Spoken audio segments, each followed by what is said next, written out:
He was kidnapped by the Mafia, didn't give up, survived, and became one of the most remembered soccer players in the world. Yes, I'm talking about Berbatov. Berbatov was born in Blagoevgrad, Bulgaria, on January 30th, 1980. His father Ivan was a footballer for Pirin and CSKA Sofia.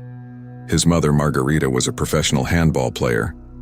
Berbatov was drawn to football from an early age and was first selected for the youth team of Pirin, a team from his hometown. His role model was Dutch striker Marco van Basten. Berbatov, who played for Pirin between 1991 and 1998, played in 92 matches in a number of lower age groups and scored 77 times.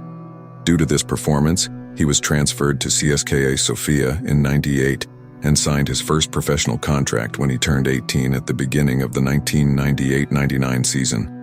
In his first season with CSKA, he won the Bulgarian Cup. His talents were impressive, but there were also those who wanted to take advantage of him. Berbatov was on his way to fame and money, but he was also on the verge of danger, as he was kidnapped and brought before the famous Mafia of the time. He was rescued, albeit with difficulty, thanks to the efforts of his father. In his second season, the young footballer scored 14 goals in 27 league games during the season and set his sights on Europe. In June, Lecce of Italy wanted to sign Berbatov and even had him undergo a medical, but the transfer was cancelled at the last minute. His 9 goals in 11 games in the first half of the 2000-2001 season attracted the attention of Bundesliga team Bayer Leverkusen. The German giant Leverkusen paid €1.4 million for the transfer and signed Berbatov to a 4-year contract. Berbatov, who did not make it to the first team as he arrived, first played competitions with Leverkusen's second team. Then gradually he started to make a few appearances for the first team, scoring goals every chance he got, but he became a target for the media. Berbatov's critics were many, especially after his poor performances in the last weeks of the league and against Real Madrid in the Champions League. Berbatov was officially blamed. He scored 5 goals and 1 assist in the Champions League in the 2004-2005 season. English clubs also added him to their follow-up list. Arsenal was considering Berbatov in case Henry left the team. Clubs like Liverpool, Manchester United, Celtic, Atletico Madrid also wanted him, but Tottenham would be the winner. With a €16 million transfer fee, he became the most expensive Bulgarian footballer. In 2 seasons, he played 69 games in the Premier League, with 27 goals and 15 assists. Towards the end of the 2007-2008 season, Berbatov upset Tottenham fans a bit. Berbatov told the newspaper that he wanted to follow his dreams. Now he was going to be a player for Manchester United, one of Tottenham's arch-rivals. The Red Devils paid €38 million for him.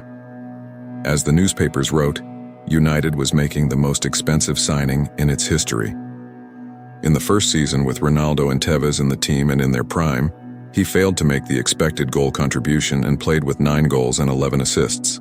In the Champions League, he only scored 4 goals in the group stages and then started a goal fast. That season, Manchester United lost to Barcelona in the final but finished top of the Premier League. Berbatov won his first Premier League title. Sir Alex Ferguson loved Berbatov. He wanted to play him, and that's why he was often cheered off the bench.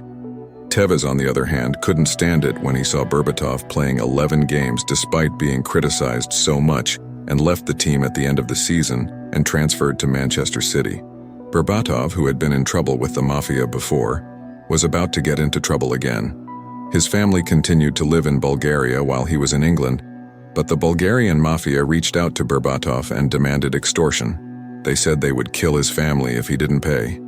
Berbatov then ran to Alex Ferguson and took Sir Alex Ferguson's plane to Bulgaria and smuggled his family to England. In the 4 seasons he played for Manchester United, he scored a total of 56 goals in the Premier League and became one of the footballers who managed to score 50 goals in the club's history. His best performance was in the 2010-2011 season. He scored 20 goals and 4 assists in 32 league matches. He shared the lead with Tevez in the top scorer race. But Ferguson didn't always put him on the pitch and left him on the bench in some matches. "They ignored me and I lost top scorer," he said years later. He scored 3 goals against Liverpool to win the game. and became the first player to score a hat-trick for Liverpool since World War II. But Nani and Valencia contributed a lot to this because they were assisting like crazy. He became the first foreign player in Premier League history to score 4 goals in a match. In January 2011, he made English football history by becoming the 3rd player to score 3 hat-tricks in one season. In the same season, United once again topped the league and history repeated itself. United lost again in the Champions League to Barcelona. At the end of the season, he was named Team of the Year by the Professional Footballers Association. The following season was overshadowed by the performances of Welbeck and Chicharito, and Ferguson intended to drop Berbatov, just as he had done with Tevez. Come the 2012-13 season, United signed Van Persie, the best player of that era. As with Tevez, this time Van Persie became Ferguson's favorite and Berbatov fell out of favor. He was now an alternative substitute. Ferguson didn't want him to go. He even told him, "You will definitely find a place in the team." But Berbatov didn't want to be a substitute. He started the season with United making 2 appearances, but then he went to Fulham and signed a 2-year contract. He was regaining his old form, scoring 15 goals and 4 assists in 33 games. At the half-time of the second season, he came to French side Monaco to replace Falcao because Falcao was injured. Berbatov scored 7 goals and 5 assists in 12 league games in half a season. In his second season, Falcao was sent out on loan, and Berbatov continued as the team's main striker. However, he was now an old striker, and his physique didn't allow him to do certain things. At the end of the season, Monaco didn't offer him a new contract, and as a result, Berbatov left for PAOK. Having problems with Igor Tudor, Berbatov turned his attention to India, where he was going from place to place. But here too, he played 8 games and scored only 1 goal, and on September 19, 2019, he officially announced his retirement from football.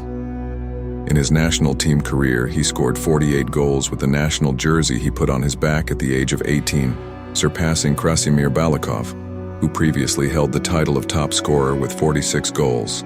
He captained the national team between 2006 and 2010. Berbatov left the national team in September 2012. He was named Footballer of the Year in his country 7 times, 4 of them in a row. So in my opinion, Berbatov was not treated fairly at Manchester United. He did everything he could. We will remember Berbatov as a footballer kidnapped by the Mafia and also for the sensational goals he scored. He was growing like a tire and scoring great goals. Yes, that's it for our video. If you liked the story of Berbatov, don't forget to subscribe to the channel and let us know what we missed in the comments. Take care of yourselves.